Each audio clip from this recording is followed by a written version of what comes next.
자, 오늘 하나님 말씀은 신명기 32장 10절, 11절, 12절 말씀 같이 읽도록 하겠습니다. 여호와께서 그를 황무지에서 짐승이 부르짖는 광야에서 만나시고 호위하시며 보호하시며 자기의 눈동자같이 지키셨도다. 마치 독수리가 자기의 보금자리를 어지럽게 하며 자기의 새끼 위에 너풀거리며 그의 날개를 펴서 새끼를 받으며 그의 날개 위에 그것을 엎는 것 같이 여호와께서 홀로 그를 인도하셨고 그와 함께한 다른 신이 없었도다. 아멘. 여러분, 초교파 선교단체인 예수전도단이 여러분 잘 아시는 선교단체일 겁니다. 영어로는 Youth with a Mission이라고 YM이라고 보통 이야기합니다. 여기서 발행한 책들 중에 가장 유명한 책 중에 하나가 벼랑 끝에 서는 용기라는 책입니다. 이 책의 저자는 YM의 설립자인 로렌 커닝햄 목사님입니다. 자, 이분은 예수전전에서 고전과 같은 세 가지 책을 저술했는데 첫 번째가 하나님 정말 당신이십니까? 라는 책입니다. 혹시 읽어보신 분 계십니까? 이 책은 저와 여러분과 같이 평범한 사람이 어떻게 하나님을 만나고 하나님의 음성을 듣고 하나님을 순종하는 삶을 사는가를 아주 초보적인 그런 신앙을 위해서 아주 생생한 간증을 통해서 이것들을 적어가고 있습니다. 그래서 저는 예전에 제자훈련을 할 때 이 책들을 청년들에게 필독도서로 건면을 했습니다. 또 두 번째가 내 신을 벗으라는 책입니다. 이 책은 로렌 커닝햄 목사가 사역 초기 교통사고를 당하는 그런 일이 겪습니다. 이 사고로 아내가 거의 죽게 되었습니다. 이때 하나님은 초자연적인 음성을 통해서 로렌 커닝햄 목사님을 부르십니다. 그래서 이때 하나님은 이 로렌 커닝햄 목사님에게 정말로 하나님 앞에 내 신을 벗을 수 있는가를 묻게 됩니다. 그래서 이 책을 통해서 하나님께 순종하는 삶을 결정한 사람들이 그 다음 께로 거쳐야 할 단계가 바로 권리 포기임을 설명을 합니다.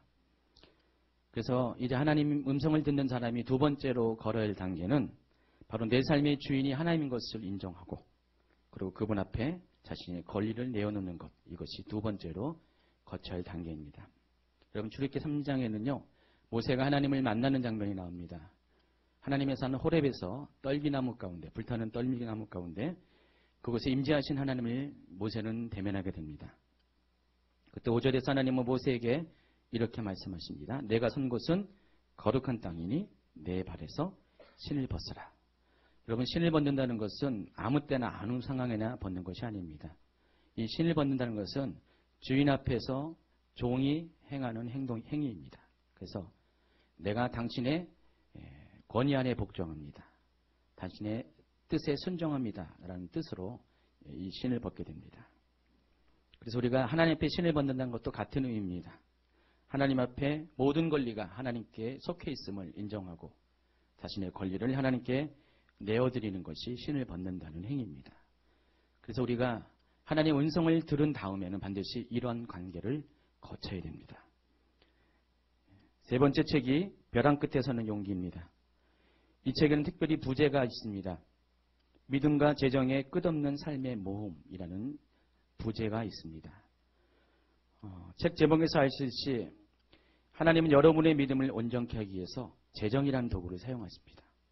그리고 끝없는 삶의 모험을 허락합니다. 그래서 하나님은 이 모험들을 통해서 여러분으로 하여금 순종을 배우게 하고 또 이 순종이 여러분의 믿음을 배가시켜서 믿음의 능력을 발휘하는 진정한 크리스찬의 삶을 살게 도와줍니다. 사람은 누구든지 벼랑 끝에 서는 것을 두려워합니다. 그래서 벼랑 끝에 서기 위해서는 반드시 용기가 필요합니다. 그런데 이 용기를 가지기 위해서는 하나님으로부터 오는 믿음이 필요합니다.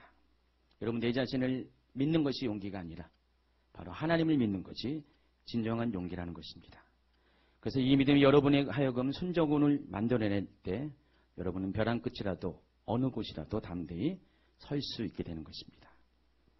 이 책에는 YM 사역 가운데 수많은 믿음의 사람들이 재정과 관련해서 어떻게 하나님을 만나고 또 믿음으로 순종하는가를 실제적인 간증을 통해서 설명을 하고 있습니다. 여러분 아시다시피 이 YM은요, 예수님은 수만 명의 전임 사역자가 있음에도 불구하고 그들 모두는 사례비를 받지 않습니다. 어떻게 사례비 안 받고 생활할 수 있는가? 그 수많은 사람들이 어떻게 살 수 있는가 궁금해하실 것입니다. 그분들은 처음부터 이런 선택을 했습니다. 그래서 오직 하나님 외에는 아무도 의지하지 않고 하나님의 공급하심을 전적으로 기대하는 그 믿음의 모험을 통해서 정말 놀랍게도 그들의 삶과 사역 가운데 사람이 공급하는 것 이상으로 자신이 노력한 이상으로 하나님께서 채우시는 복을 채우시는 은혜들을 경험을 하고 있습니다. 그래서 수십 년이 지났지만 지금까지 그 방식을 그대로 유지하고 있습니다. 그래서 YM 사역자들의 사역에 능력이 있는 이유가 그들의 사역 가운데 믿음이 드러나는 이유가 바로 이러한 재정의 원칙을 사용하기 때문입니다. 그래서 이 책들에는요, 이러한 부분들에 대해서 설명을 하고 있습니다. 벌써 이 책들이 발간된 지가 30년이 거의 지나가고 있습니다. 정말 많은 사람들이 이 책을 통해서 도전을 받고 하나님의 사람으로 삶이 변화되는 것들을 많이 보게 됩니다. 저도 신학교 때 이 책을 처음 경험했습니다. 그전에는 몰랐어요. 예수 전도단이라는 단체도 잘 몰랐고요. 그때쯤 돼서 이 단체도 알고 책들도 접하게 됐습니다. 단기간에 정말 몇 번이나 반복해서 이 책을 읽었어요. 정말 재미있었고요. 정말 감동이 있었고 제가 주의종이 되기 위해서 신학교를 갈 때 정말 하나님 앞에서 제 삶을 드릴 수 있도록 많이 도움이 되는 책이었습니다. 한 번은 같은 클래스에서 공부했던 한 자매에게, 저보다 어린 자매에게 제가 이 책을 소개했습니다. 제가 감동을 받았기 때문에 이 책을 소개했습니다. 그 자매는 저랑 같은 교회 다녔던, 같은 교회 출신의 자매였습니다. 그래서 그 자매에게 이 책을 소개하면서 한번 읽어보라고 그냥 간단하게 권면을 했습니다. 그런데 오랜 시간이 지나서 그 자매를 다시 만나게 됐습니다. 그 자매를 만났는데 놀랍게도 그 자매는 그전에는 아주 평범하고 약간은 부족한 듯한 그런 자매였는데 놀랍게도 그 예수전도단에 간사가 되어 있었어요. 그리고 청년들을 대상으로 사역을 하고 있었습니다. 그리고 작년쯤에 또다시 소식을 듣게 됐습니다. 저희 소식을 듣고 연락을 해왔어요. 한국에 잠깐 들어왔대요. 뭘 하고 있냐 그랬더니 어느 중동 지역에서 선교사로 지금 사역을 하고 있다고, 남편과 같이 사역을 하고 있다고 이야기를 했습니다. 그래서 제가 그때 놀래서 어떤 계기로 그런 사역을 하게 됐는가를 물었을 때 그 자매가 이렇게 말했습니다. 신학교 다닐 때 어느 분이 자기에게 좀 책을 소개를 해줬다고 그럽니다. 뭔 책인지 알겠죠? 제가 소개했습니다. 근데 제가 소개한 걸 모르더라고요. 아쉽게도. 근데 그 책을 읽으면서 자기의 삶이 변화됐고 자기도 기대하지 못했던 지금의 모습에 자기가 서게 되었다고 고백을 했습니다. 자, 이와 같이 이 책들은 정말로 하나님 음성을 듣고 믿음으로 순종의 삶을 살기로 결정한 사람들에게는 정말 교과서와 같고 정말 친절한 안내서와 같은 아주 귀중한 책입니다. 그래서 이 책을 통해서 우리가 하나님을 알아가는데 우리 삶에 부딪히는 어떻게의 문제를 해결할 수 있는 답을 얻을 수가 있습니다. 그래서 지금도 여러분에게 이 책들을 견문하고 싶습니다. 그동안 제가 언급을 안 했는데 세 가지 책. 하나님 정말 당신이십니까? 내 신을 벗으라. 또 벼랑 끝에 서는 용기. 적으시기 바랍니다. 한 가지 더 좋은 점이 있습니다. 뭐냐면은 책값이 너무 싸다는 거. 아주 싸도 무척 쌉니다. 일반 책값의 반값밖에 안 되는 것 같아요. 그래서 세 권 다 사도 2만 원이면 충분하니까 웬만한 책 하나 사면 15,000원 되잖아요. 이 책은 2권 살 수가 있습니다. 그래서 여러분도 읽고 여러분의 자녀들에게도 권면하고 또 사랑하는 분들에게도 사서 선물해 주시기 바랍니다. 비록 30년이 됐지만은 아직도 이 책은 아주 신선함이 있어요. 살아있는 생동감이 있는 책입니다. 요즘 주인집계와 인터넷 성도저부터 재정과 관련해서 힘들어하는 내용의 상담을 많이 접하게 됩니다. 과거에도 늘 이런 상담은 있었지만은 요즘 들어서 힘들다고 어렵다고 하는 분들의 이야기들을 많이 듣게 됩니다. 정말 많은 분들이 광야와 같은 척박한 삶의 현장 가운데서 수고하고 애쓰고 노력하는 모습으로 서 계심을 보게 됩니다. 저희 교회에서도 역시 마찬가지입니다. 부유한 분도 계십니다. 그러나 가난한 분도 계십니다. 특별히 저희 교회는 광야 가운데 내몰린 분들이 광야 가운데서 생수를 찾다가 오신 경우가 많이 있습니다. 그렇죠? 힘들고 어려운 광야 같은 삶을 살다가 그나마 깨어서 하나님을 추구하고 생수를 찾다가 다들 우연찮게 유튜브에서 김미진 재정 강의를 듣다가 거기서 링크된 최은희 목사님을 봤고 이게 뭔가 처음에는 이상하다 예언 현역기 하니까 이상한 거 아니냐 안 보다가 두세 번 계속 나오니까 열어봤더니 괜찮네 하면서 계속 시리즈로 보다가 어떤 분은요 그러더라고요. 한 번 보기 시작하면은 빠진대요. 그래서 20강을 한 번에 쫙 봤대요. 일주일 동안 거의 매일같이 듣게 됐다. 그렇게 해서 오신 분들이 있죠? 한번 손 들어볼까요? 예, 맞네요. 그런 분들이 많이 있습니다. 그래서 여러분들 가운데는 정말 광야와 같은 어렵고 힘든 이 시즌 가운데서 생수를 만나듯이 이곳에 오게 됐습니다. 참 감사한 것은 그래도 힘든 상황 가운데 하나님을 추구하고 예배 가운데 나와서 정말 하나님 앞에서 영으로 드리는 예배를 드릴 때 어느덧 내 영혼도 회복이 되고요. 그리고 내 삶의 모든 찌든 것들도 그런 굴곡들도 펴지는 그런 놀라운 변화들을 경험하게 됩니다. 그래서 많은 분들이 정말 예배 가운데 회복이 되는 것들을 많이 보게 됩니다. 며칠 전 교회 통장에 모르는 분으로부터 100만 원이라는 돈이 입금이 됐습니다.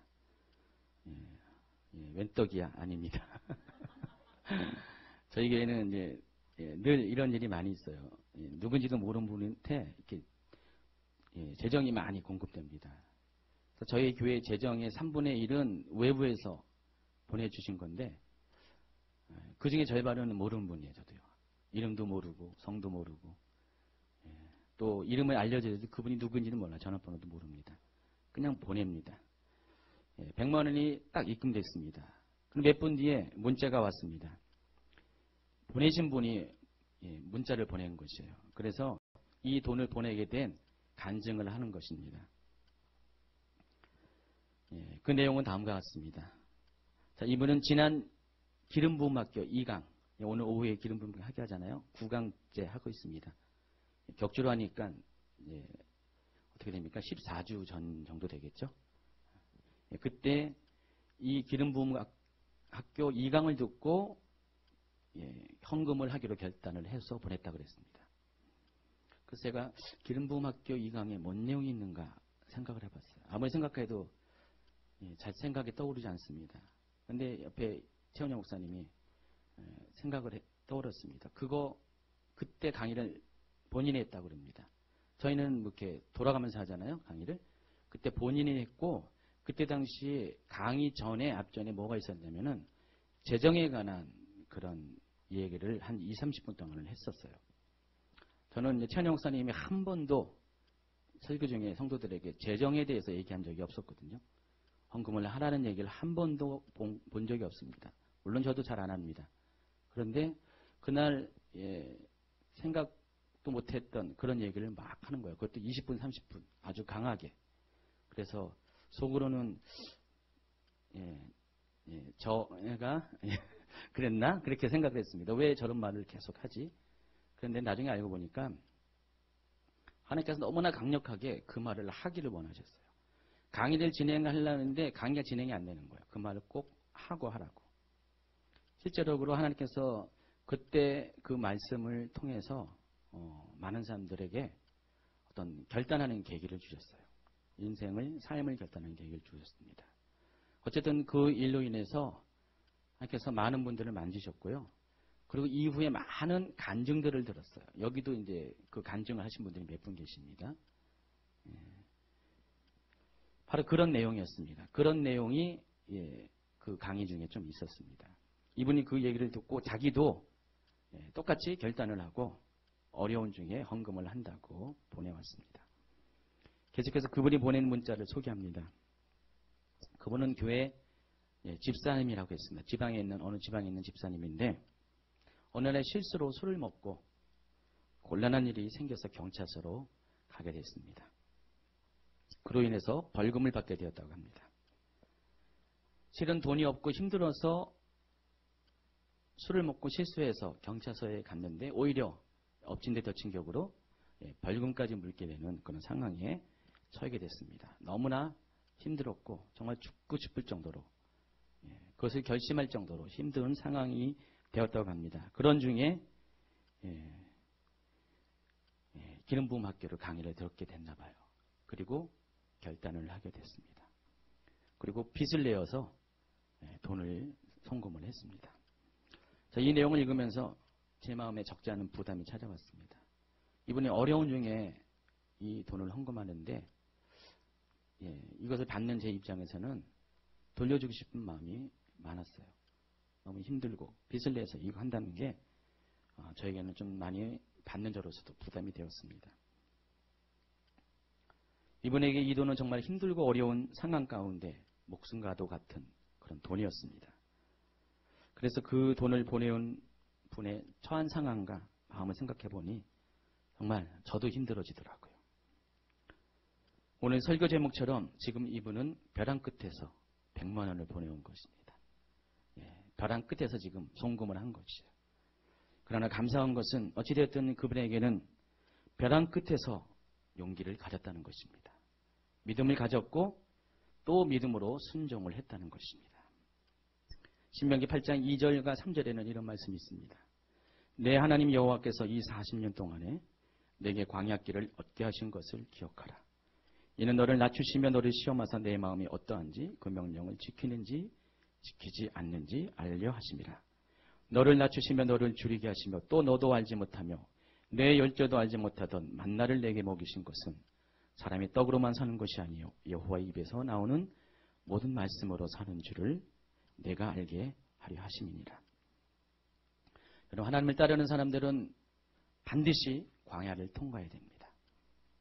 이것은 크리스찬의 숙명입니다. 데스티니입니다. 다만 그 시기와 상황과 여건이 조금 다를 뿐입니다. 사람마다. 어쨌든 우리 모두는 반드시 이 광야의 과정을 따라야 되고 그 광야 학교의 필수 과정 중에 하나가 바로 재정에 관한 것입니다. 어떤 분들은 재정에 관해서 필요할 때 하나님이 이 재정에 연단을 주신다고 말씀합니다. 또 재정은 통과되면은 더 이상은 하나님은 우리에게 재정을 통해서 연단을 주지 않는다고 말하는 분도 계십니다. 그러나 제 경험과 또 성경의 대답은 그렇지 않습니다. 우리가 광야를 통과하는 그 순간 동안은 처음과 끝 모두 우리 날마다 재정과의 싸움을 쌓아야 된다는 것입니다. 하나님께서 우리에게 일주일 먹을 양식을 주지 않습니다. 한 달 먹을, 1년 먹을 양식을 주지 않고 하나님께서는 매일매일 그날 먹을 양식만 공급하십니다. 그래서 이로 인해서 정말로 하나님께 우리가 순종하고 하나님만을 신뢰하는 것을 알기를 원하십니다. 그래서 이 재정을 통한 우리를 다루시는 방식은 하나님이 우리를 훈련시키는 가장 기초적이고 근본적이고 또 보편적이면서 더불어 가장 특별한 방식이라는 것입니다. 사람은 이 먹는 것에 굉장히 약합니다. 이 먹는 것에 1차적으로 사람이 시험에 빠지게 되어 있습니다. 인류의 조상인 아담과 하와도 바로 이 먹는 거에 시험에 빠졌습니다. 선악과를 통해서 시험을 받았습니다. 창세기 3장 6절에 여자가 그 나무를 본즉 먹은죽도 하고 보암죽도 하고 지혜롭게 할 만큼 탐스럽기도 한 나무인지라. 그럼 세 가지 이 시험의 제목 중에 첫 번째가 역시 먹음직한 바로 물질에 관한 시험이었습니다. 예수님도 시험을 받았을 때 첫 번째 시험이 마찬가지였습니다. 마태복음 4장 1절입니다. 그때 예수께서 성령에게 이끌려 마귀에게 시험을 받으러 광야에 가사 40일을 밤낮으로 금식하신 후에 줄이신지라. 시험하는 자가 예수께 나와 이르되 내가 만일 하나님의 아들이거든 명하여 이 돌들로 떡덩이가 되게 하라. 그리고 마지막 때를 사는 여러분들이 통과할 시험의 제목도 역시 마찬가지입니다. 요한일서 2장 15절 16절입니다. 이 세상이나 세상에 있는 것들은 사랑하지 말라. 누구든지 세상을 사랑하면 아버지의 사랑이 그 안에 있지 아니하니 이는 세상에 있는 모든 것이 육신의 정욕과 안목의 정욕과 이생의 자랑이니 다 아버지께로부터 온 것이 아니요 세상으로부터 온 것이라. 여기서 첫 번째가 역시 육신의 정욕을 언급합니다. 그러므로 재정에 관한 시험은 여러분이 하나님 나라에 갈 때까지, 여러분이 육신의 삶을 살아갈 때까지 반드시 짊어지고 가야 할 숙제와 같은 것입니다. 제가 이대만 가서 숙제 얘기를 잠깐 하겠습니다. 여러분, 숙제가 힘든 것 사실입니다. 그러나 숙제를 성실하게 푸는 사람들에게는 상급이 있음을 여러분이 압니다. 우리 학생들도 많이 있지만은 학교에서 숙제 내주는 거 되게 부담스럽고 싫습니다. 저희 아이도 숙제 내는 날은, 갖고 오는 날은 되게 싫어해요. 우리 아이 중에 하나는 숙제가 너무 많아가지고 학교에 다니기 쉽지 않을 정도로 많이 힘들어합니다. 그 정도로 숙제가 많이 부담이 됩니다. 그러나 숙제를 통해서 우리는 몇 가지 유익을 얻게 됩니다. 첫째는 성장한다는 것입니다. 여러분, 숙제는 여러분을 성장시키게 돼요. 힘들고 어렵고 지겨운 것이지만은 숙제를 하다 보면 어느덧 자신도 모르게 실력이 늘게 됩니다. 그리고 웬만한 문제들은 이제는 과거와 같이 어렵지 않고 쉽게 풀 수 있는 수준이 됩니다. 자, 여러분이 재정의 문제에 직면해서 그것을 풀어가는 많은 상황들을 접하게 됩니다. 그러나 여러분이 정말 그것을 피하지 않고 문제 앞에 성실히 믿음으로 반응하는 삶을 살게 된다면 여러분 숙제를 잘 풀어서 상급을 받는 것처럼 여러분에게도 동일한 상급이 있습니다. 바로 믿음의 근육들이 생겨난다는 것입니다. 그래서 과거에는 누군가가 도와줘서 그 문제를 해결했지만 이제는 여러분이 스스로 믿음의 근육을 활용해서 그 상황들을 이전보다는 더 쉽게 넘어갈 수 있는 성장을 하게 된다는 것입니다. 두 번째입니다.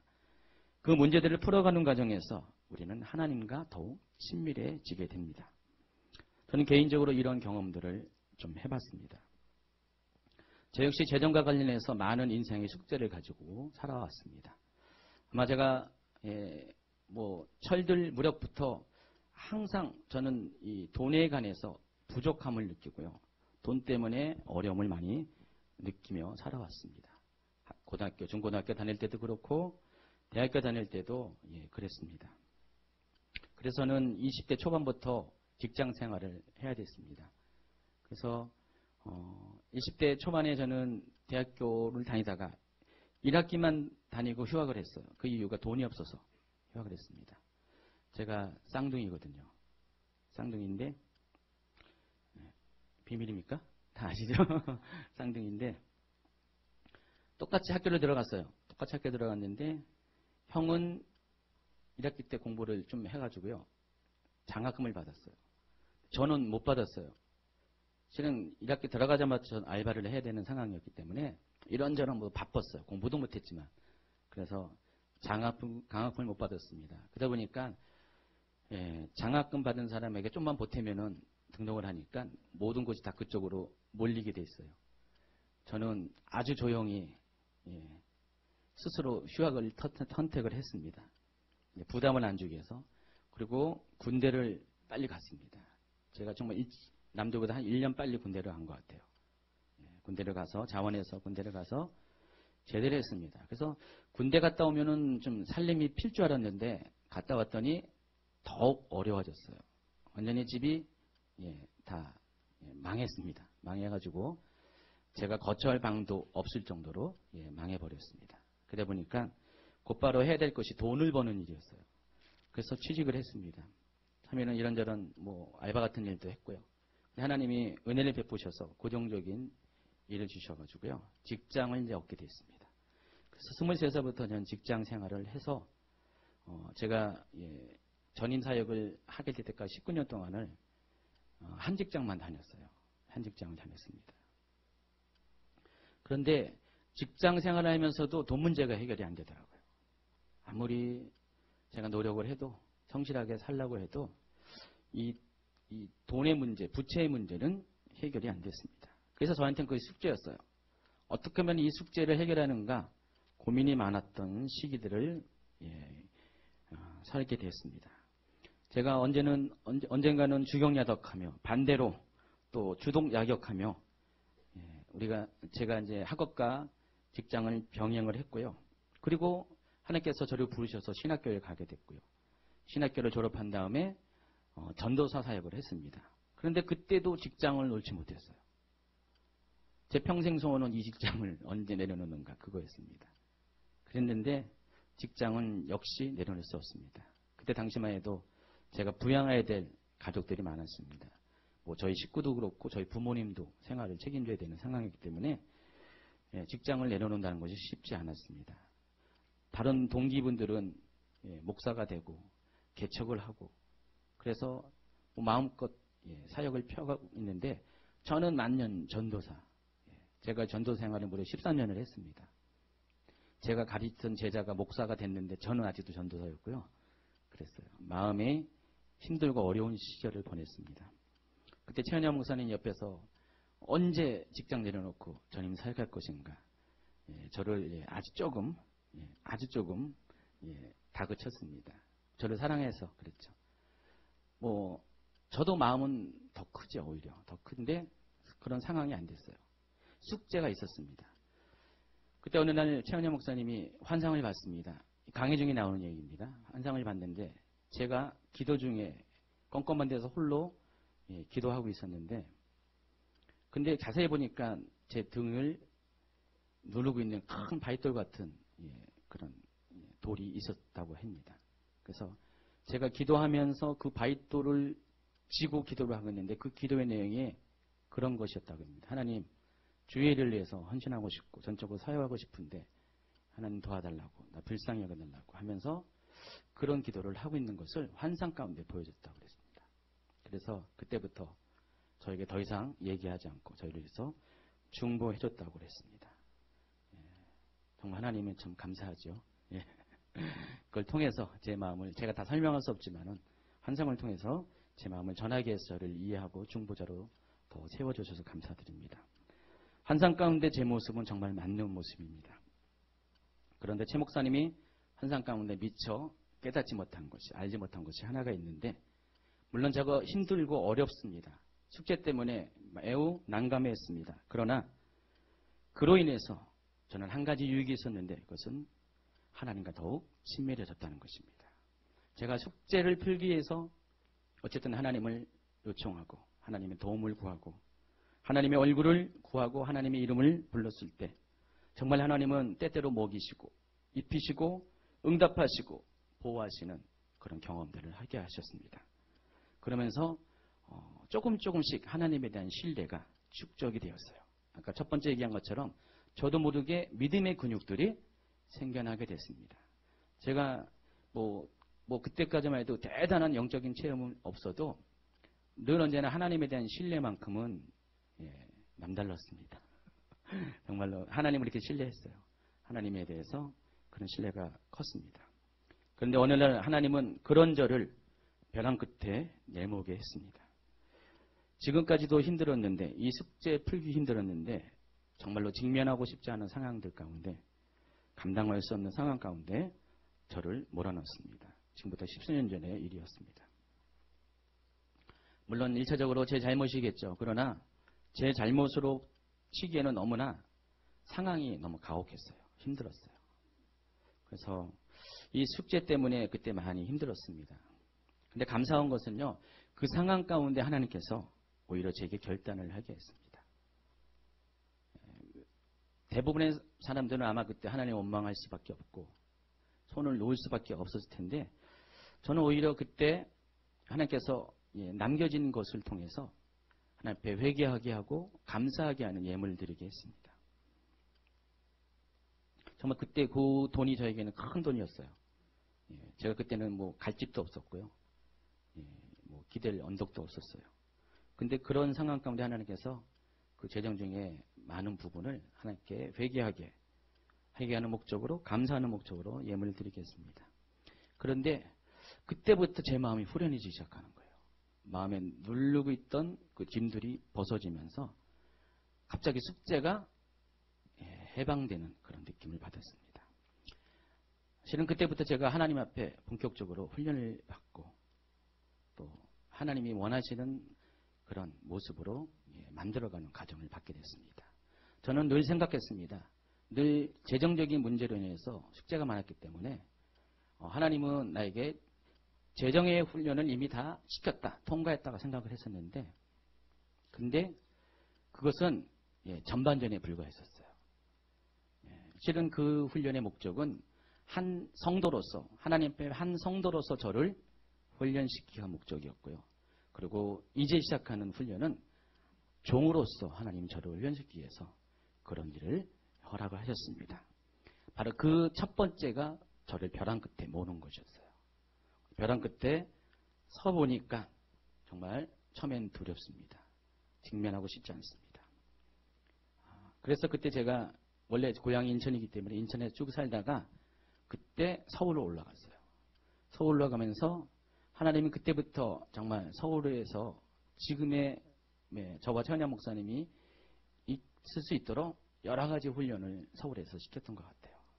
그리고 나서 다 이제 훈련을 준비한 다음에 이쪽으로 다시 내려오게 하신 것 같습니다. 지금이야 편하게 이야기하지만은 그때 벼랑 끝에서 내몰 때의 힘듦은 정말 두렵고 또 막막한 상황이었습니다. 그러나 그 두려움을 통과하고 벼랑 끝에 스스로 용기 있게 세웠을 때 저는 오히려 담대함과 평안을 얻을 수가 있게 되었습니다. 그런데 더 중요한 것이 한 가지가 있습니다. 우리가 벼랑 끝에 설 때 두렵고 힘들고 막막해 하지만은 하나님이 왜 나로 하여금 벼랑 끝에 서게 하는가 원망도 하지만은, 그러나 하나님께서 우리에게 향하신 하나님의 그 목적, 그것은 하나님이 우리로 하여금 벼랑 끝에서 떨어지게 하는 것은 결코 아니라는 것입니다. 하나님은 우리에게 벼랑 끝에 서게 하는 용기를 갖게끔 우리를 거기까지 내몰 뿐 그 이상은 하나님께서 진행하지 않는다는 것입니다. 여러분, 그렇기 때문에 벼랑 끝에 서 있는 분이 계실지라도요, 두려워하지 마시기 바랍니다. 하나님은 결코 여러분을 밀어 떨어뜨리지 않습니다. 하나님은 목적은 거기까지예요. 여러분이 벼랑 끝에 서는 그 순간까지가 훈련의 최종적인 목적이라는 것입니다. 그래서 하나님은 정말로 그 끝에 서 있을 때 정말 우리가 하나님을 사랑하고 있는지 그렇지 않은지를 확인하고 그 마음을 보시고 하나님이 다음의 계획을 인도하시기 위해서 반드시 누구든지 벼랑 끝에 서는 순간들을 허락을 한다는 것입니다. 출애굽기 19장 4절에 이런 말씀이 있습니다. 내가 애굽 사람에게 어떻게 행하였습니까? 내가 어떻게 독수리 날개로 너희를 업어 내게로 인도하였음을 너희가 보았느니라. 자, 오늘 본문 말씀과 같은 맥락의 말씀입니다. 오늘 본문 말씀에도 다시 한번 읽어드리면, 여호와께서 그를 항무지에서 짐승이 부르짖는 광야에서 만나시고 호위하시며 보호하시며 자기의 눈동자같이 지키셨도다. 마치 독수리가 자기의 보금자리를 어지럽게 하며 자기의 새끼 위에 너풀거리며 그의 날개를 펴서 새끼를 받으며 그의 날개 위에 그것을 엎는 것 같이 여호와께서 홀로 그를 인도하셨고 그와 함께한 다른 신이 없었도다. 우리 본문을 말씀을 통해서 우리는 두 가지의 교훈을 얻을 수가 있습니다. 첫 번째로 독수리가 새끼를 훈련시키는 방법을 통해서 하나님도 우리를 어떻게 훈련시키는가를 우리가 알 수 있습니다. 여러분, 독수리는요, 새끼가 출생을 해서 이제 막 날아오르기 시작할 그런 무렵에는 새끼를 입에 물고 공중에 높은 곳으로 올라가서 떨어뜨립니다. 그러면은 어린 새끼는 떨어질 때 두려움을 느낄 수밖에 없습니다. 그러나 그 가운데서 어떤 어린 새끼는 날개짓을 스스로 터득을 해서 힘들었지만은 스스로 날아오는 법을 배웁니다. 그러나 어떤 새끼는 날개짓을 하지 못하고 그대로 추락하게 됩니다. 그러나 그 어미는 반드시 쏜살같이 달려와서 그 추락하는 어린 새끼를 낚아서 다시 어미 품으로 인도하게 됩니다. 하나님도 마찬가지입니다. 하나님도 여러분을 훈련시키되 떨어지는 두려움을 느끼기는 하지만은 하나님의 최종적인 목적은 결코 그것이 아니라는 것입니다. 하나님은 여러분을 끝까지 보호하십니다. 여러분이 결코 상하지 않도록 비록 벼랑 끝에 서게까지는 하지만은 벼랑 끝에서 밀어떨어지는 그런 하나님은 결코 아니라는 것입니다. 하나님이 원하시는 것은 여러분이 그 일을 통해서 스스로 날아오르는 법, 믿음의 용기를 갖게 하는 것이 하나님의 훈련의 목적입니다. 두 번째는 하나님께서는 자기의 눈동자와 같이 지키신다고 말씀하셨습니다. 여러분, 사람에게는 본능이 있습니다. 여러 가지 본능 중에 하나가 자기 방어의 본능이라는 것이 있습니다. 사람은 누구든지 본능적으로 어려운 일이 생기면 자기를 방어합니다. 이것은 계산이 필요 없습니다. 본능이 그렇게 한다는 것입니다. 그래서 눈동자는 그런 본능에 탁월합니다. 만약에 어떤 이물질이, 해치는 물질이 여러분을 향해서, 눈을 향해서 날아올 때, 눈동자를 향해 날아올 때 어떻게 됩니까? 신기하게도 눈꺼풀이 보지도 않았는데 그것을 딱 감지하고 막았습니다. 계산도 필요 없이요. 그냥 막았습니다. 그래서 만약에 이런 본능이 없으면 여러분 다치고 상하는 일들이 굉장히 많을 것입니다. 하나님도 마찬가지입니다. 하나님이 우리를 사랑하는 것도 어떤 계산이 아닙니다. 바로 본능으로 사랑하십니다. 어미 독수리가 새끼를 본능적으로 사랑하는 것처럼 하나님도 여러분을 사랑하는 것이 본능이라는 것입니다. 여러분은 물론 계산을 해요. 이렇게 하면 하나님 이렇게 하실 것이라 계산을 하지만은 하나님은 절대로 우리에게 계산하지 않습니다. 본능대로 행하시는 것이고 그 본능은 바로 사랑이라는 것입니다. 그래서 하나님의 본능 앞에 어떤 위험도, 어떤 연단도 여러분을 결코 망하게 하지 않는다는 것입니다. 자, 오늘 여러분 중에는 인생의 벼랑 끝에 내몰리고 있거나 실제로 벼랑 끝에 서 계신 분이 계실 것입니다. 자, 그런 분들에게 권면합니다. 용기를 가지시기 바랍니다. 벼랑 끝이라도 믿음으로 하나님을 신뢰하며 나아가시기 바랍니다. 제가 오늘 이 설교를 하는 이유는 그런 분들이 너무나 많음을 느꼈기 때문입니다. 그래서 하나님에 대해서 여러분이 많이 오해도 하고 이해하지 못하기 때문에 하나님이 어떤 분이라는 것을 알지 못하기 때문에 여러분 두 가지 반응합니다. 하나님을 마냥 원망하고 또 상황 가운데 두려움을 가진 분들이 많이 있습니다. 그러나 하나님은 여러분에게 두려움을 가져주는 분이 아닙니다. 하나님은 여러분을 원망하게 하는 그런 원인을 제공하는 분이 절대로 아니십니다. 하나님은 오늘 분명히 말씀하십니다. 바로 여러분들은 황무지, 곧 짐승이 부르짖는 광야에서 하나님 여러분을 만나시는 분이십니다. 또 여러분을 호위하시는 분이십니다. 보호하시는 분이십니다. 자기의 눈동자와 같이 지키시는 분이십니다. 그리고 마치 독수리가 그의 날개를 펴서 새끼를 받으며 그의 날개 위에 새끼를 엎는 것 같이 여러분을 보호하시는 분이 하나님이시라는 것입니다. 오늘 그 하나님 은혜 안에 여러분이 들어가시기 바랍니다. 하나님 여러분을 본능적으로 사랑하는 것처럼 여러분도 여러분의 본능을 가지고 하나님을 사랑하기 바랍니다. 그렇게 될 때 여러분은 아무리 벼랑 끝일지라도 여러분 결코 떨어지지 않을 것이고 설사 떨어진다 할지라도 하나님은 반드시 여러분을 낚아채워서 여러분을 위험에 빠뜨리지 않게 하실 것입니다. 한 가지 여러분에게 당부하고 싶은 것은 그런 하나님과의 친밀감을 가지기 위해서는 그런 관계로 나아가기 위해서는 여러분에게는 한 가지가 필요합니다. 바로 벼랑 끝에 서는 믿음의 용기를 꼭 가지시기 바랍니다. 그런 분들은 반드시 이 광야의 삶을 청산하고 하나님이 허락하신 그런 가나안 땅 하나님 나라에 들어가는 영광을 얻게 될 것입니다. 같이 기도합니다. 주품의 그 찬양 좀 해주세요.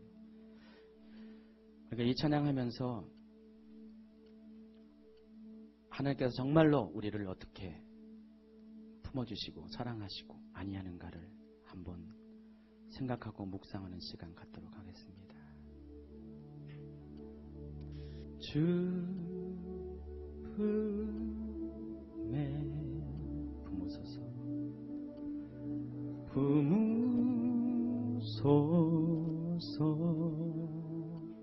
능력에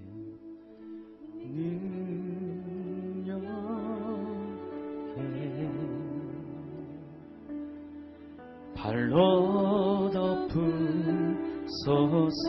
거친 파도 거친 파도 날 향해 와도 주와 함께 날아오르리. 폭풍 가운데 나의 영혼 잠잠하게 주 보리라.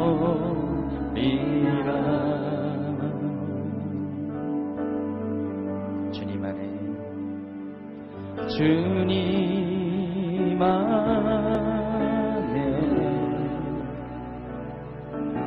나 거하리.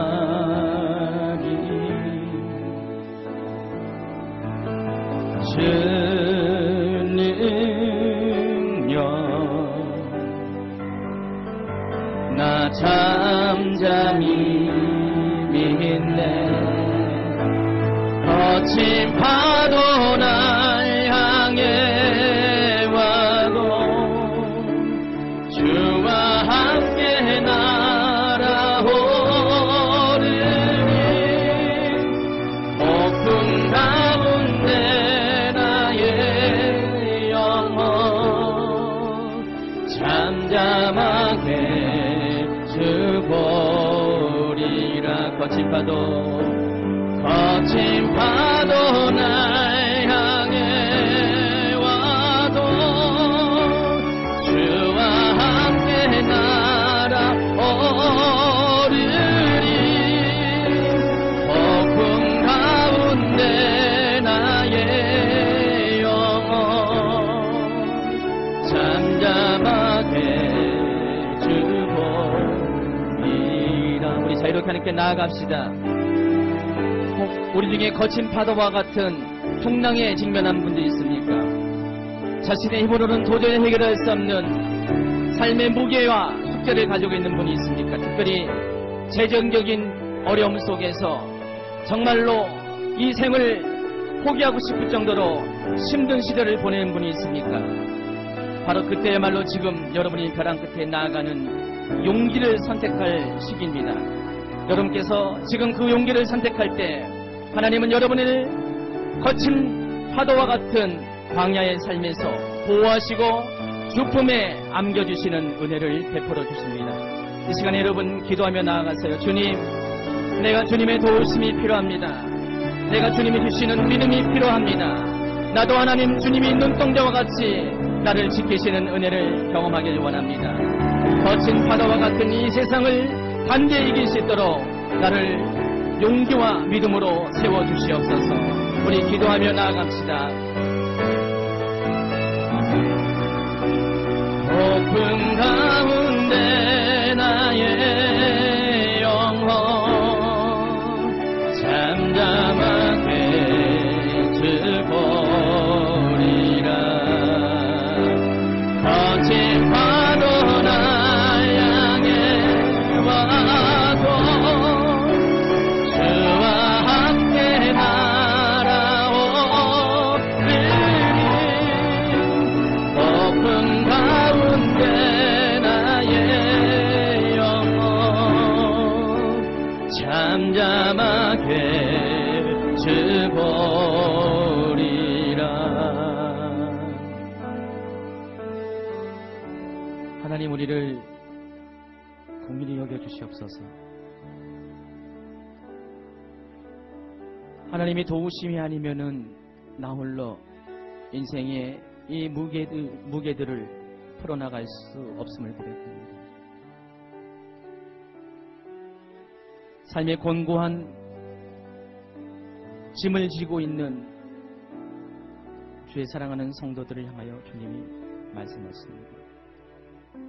수고하고 무거운 짐진 자들아 다 내게로 오라. 내가 너희를 쉬게 하리라. 우리의 삶의 유일한 희망, 대화는 주님뿐만 밖에 없음을 고백합니다. 주님 주 품에 날마다 우리를 안겨주시옵소서. 주 품에서 우리를 떠나지 않게 하여 주시옵소서. 그래서 어떤 환경 가운데서도 주 품에서 안식하게 하여 주시옵소서. 이를 위해 날마다 주님 앞에 신밀함으로 나아가는 자가 되게 하여 주시옵소서. 정말 하나님 어려운 상황 가운데서도 믿음으로 반응하는 자들이 되게 하여 주시옵소서.